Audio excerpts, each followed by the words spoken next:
जय सिया राम। परम मंगलमयी सद्गुरु स्वरूपा श्री राम कथा के आज के कथा प्रसंग में हम और आप प्रवेश करें। कल के कथा प्रसंग में हनुमान जी के कुछ गुणों के बारे में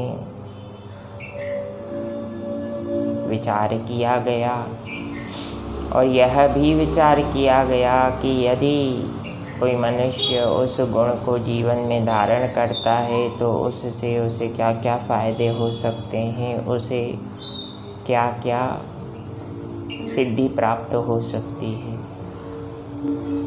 सिद्धि कहते हैं किसी कार्य का पूर्ण होना। कार्य तो सबको करना है, चर हो अचर हो, मनुष्य हो पशु हो पक्षी हो, सबको कार्य करना है। कोई यह क्लेम नहीं कर सकता कि मैं कार्य नहीं करूं और मैं जीवन अपनी इच्छाओं के अनुसार व्यतीत करूं। ये असंभव सी स्थिति है, क्योंकि इस मृत्यु लोक का एक नियम है बंधुओं। मनुष्य यहाँ बैठने नहीं आया है, कर्म करने आया है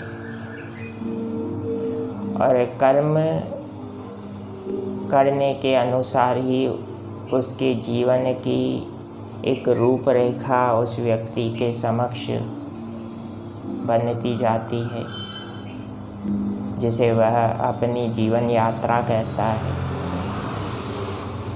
तो ये जो जीवन यात्रा है हर व्यक्ति की, जिसमें व्यक्ति कठोर परिश्रम करता है, या यूँ कहूँ कि परिश्रम की पराकाष्ठा को भी पार कर जाता है, इसी उम्मीद में, इसी आशा में कि मैं जो कार्य कर रहा हूँ आज नहीं तो कल उसी प्रकार से फलीभूत होगा, परिणाम देने में समर्थ होगा। जिस प्रकार से एक छोटे से बीज का रोपण किया जाता है तो वह देखते ही देखते विशाल वृक्ष का स्वरूप ले लेता है।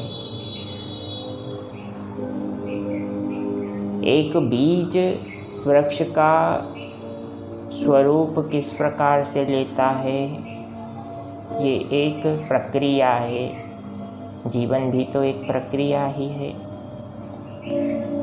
किंतु यहाँ एक वृक्ष और मनुष्य में एक अंतर है। मनुष्य कोई कार्य करता है तो वह कहता है मैंने किया, that work is done by me, और that work completed by my efforts. ऐसा भाव जब व्यक्ति के मन में आता है तो ईश्वर जो उसके कार्य से प्रसन्न होते हैं और उसे बाहें फैलाकर परमपिता परमेश्वर सम्मानित करते हैं, तो ईश्वर भी थोड़ा पीछे हट जाते हैं। क्यों? क्योंकि उसमें जीव में यह भाव आ जाता है कि जो भी कार्य किया है वो मैंने किया है। Whatever done, it was my effort only.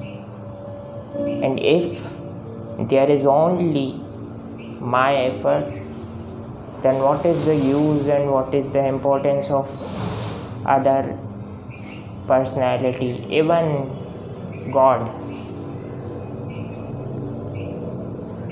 तो यह आवश्यक है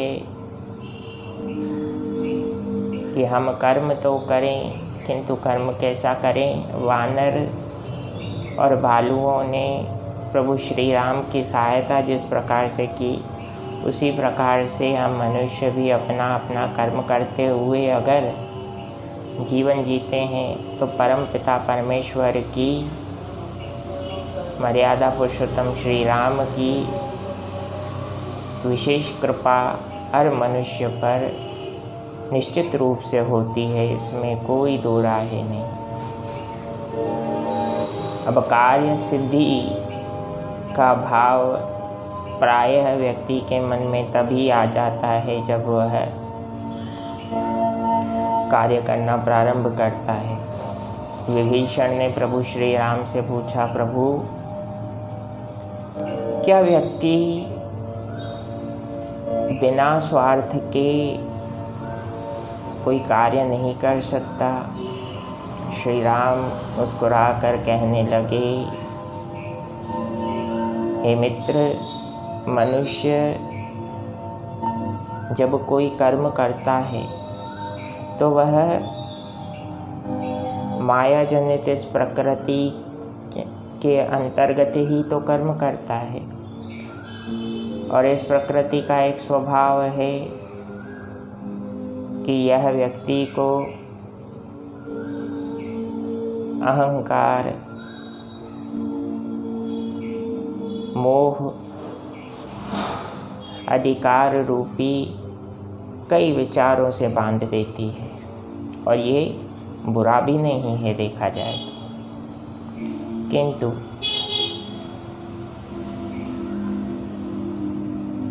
प्रभु श्री राम मनुष्य से यही कहते हैं कि आप जो कर्म करते हैं वो अपने आराध्य को समर्पित कीजिए।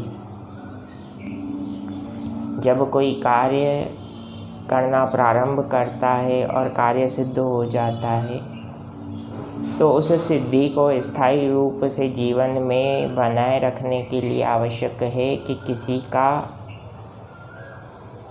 आशीर्वाद हमारे साथ हो। और वह आशीर्वाद अगर भगवान का हुआ तो कहना ही क्या। इसीलिए हम अपने कर्म को अपने अपने आराध्य को समर्पित करेंगे तो परमात्मा भी हम पर विशेष कृपा करेंगे। जय सिया राम, जय जय हनुमान।